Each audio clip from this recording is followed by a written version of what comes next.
Hello दोस्तों, स्वागत है आपका अपने YouTube channel yes study by Bhanu sir पर। लगातार अभी राजस्थान जीके की क्लासेस चल रही थी। आज हम शुरू कर रहे हैं रीजनिंग के नए टीचर, नई फैकल्टी आशीष सिंह का हमारे चैनल पर स्वागत है। रेलवे सेलेक्टेड आशीष सिंह अभी आपके सामने रीजनिंग की क्लास लेंगे। आओ sir, welcome. Thank you sir और नमस्ते बच्चों। जैसा कि आपको पता होगा कि अभी अपने YouTube चैनल पे राजस्थान जीके की क्लासें चल रही हैं और आज से आपके लिए हम रीजनिंग की क्लासें भी डालेंगे। बच्चों, जैसा आपको पता है कि रीजनिंग एक कंपटीशन के जब किसी भी एग्ज़ाम की बात करते हैं तो रीजनिंग का एक महत्वपूर्ण रोल रहता है। किसी भी एग्ज़ाम की बात करें हम, जैसे राजस्थान पटवार हो गया, राजस्थान एसआई हो गया, railway, Delhi police, Rajasthan police और एसएससी के जितने भी एग्ज़ाम होते हैं, चाहे सीएचएसएल, सीजीएल या एसएससी जीडी की बात करें तो उनमें रीजनिंग के अच्छे खासे क्वेश्चन हमें देखने को मिलते हैं और उनका यदि हम अच्छे से तैयारी करें तो सिलेक्शन के पास हम जा सकते हैं। तो इसलिए आज से हम रीजनिंग की क्लास स्टार्ट कर रहे हैं और आज का हमारा टॉपिक रहेगा रीजनिंग में डाइस एंड क्यूब।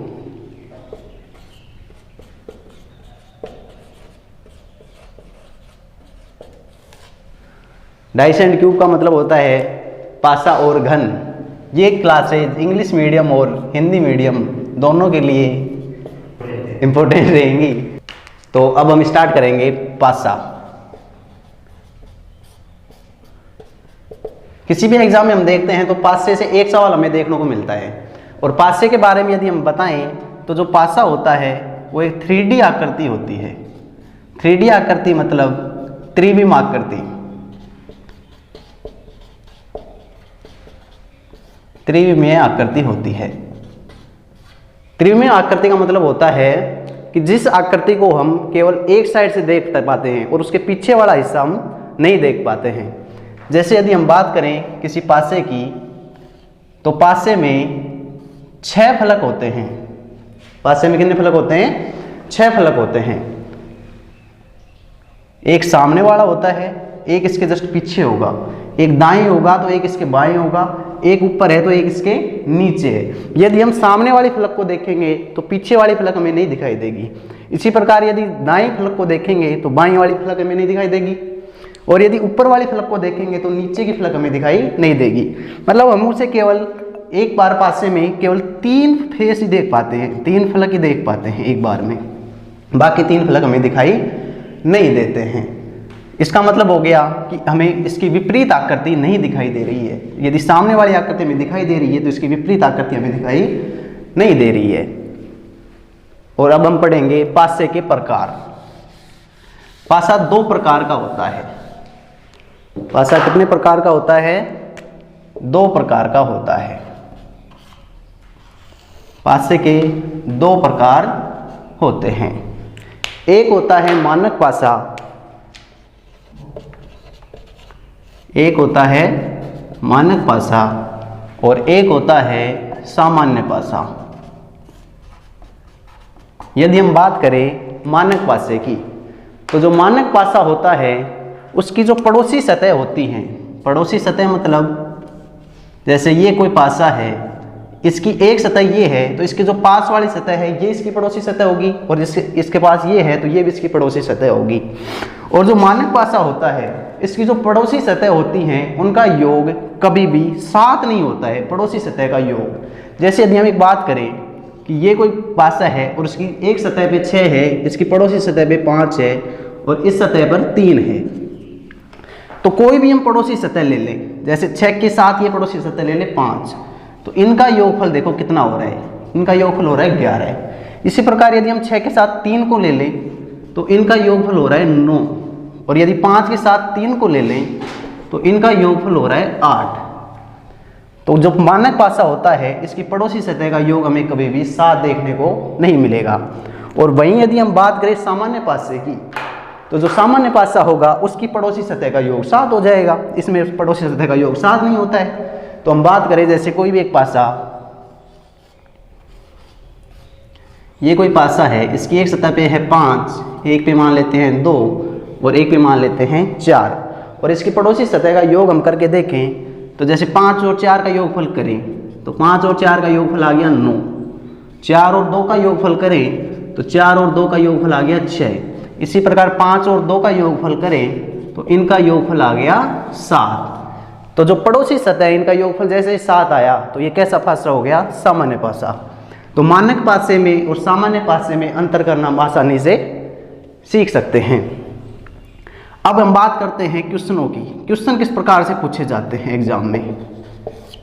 ये तो सामान्यतः नहीं पूछा जाता है कि ये कौन सा पासा है, मानक पासा है या सामान्य पासा है। क्वेश्चनों के टाइप कुछ अलग प्रकार से रहते हैं। तो अब हम पढ़ेंगे टाइप 1 मानक पासों में से।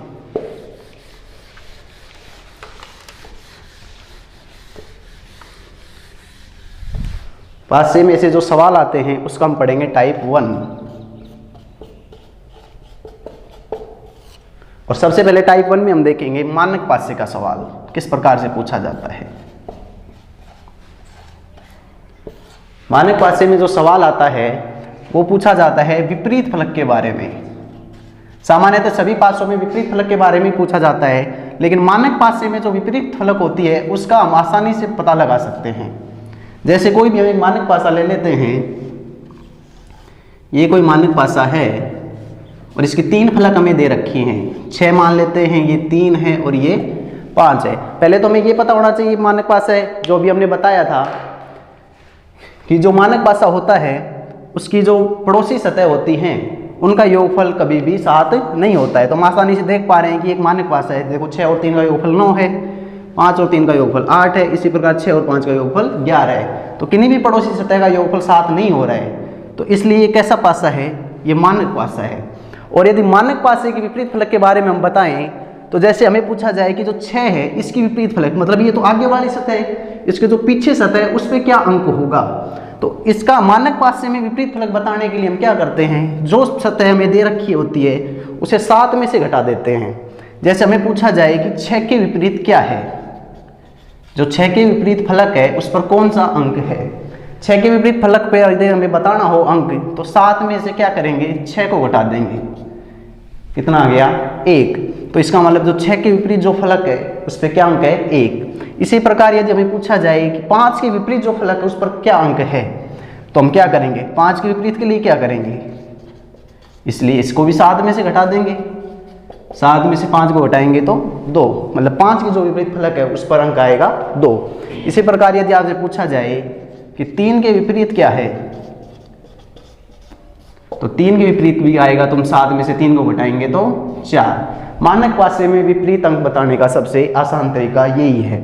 तो हम आसानी से बता सकते हैं 6 के विपरीत आएगा 1, 5 के विपरीत आएगा 2 और 3 के विपरीत आएगा 4। मानक पासे से केवल टाइप 1 के ही सवाल आते हैं, और यदि मानक पासे से कोई सवाल आएगा तो उसको हम आसानी से करेंगे। अब आता है हम टाइप नंबर 2 पे। मानक पासे से केवल एक ही पॉसिबिलिटी होती है सवाल बनने की, जो इस प्रकार से बनेगा। सवाल ज़्यादा आते हैं सामान्य पासे से। तो अब हम पढ़ेंगे कौन सा पासा, सामान्य पासा, या जिसे हम कहते हैं टाइप 2। टाइप 2 में हम पढ़ेंगे सामान्य पासा।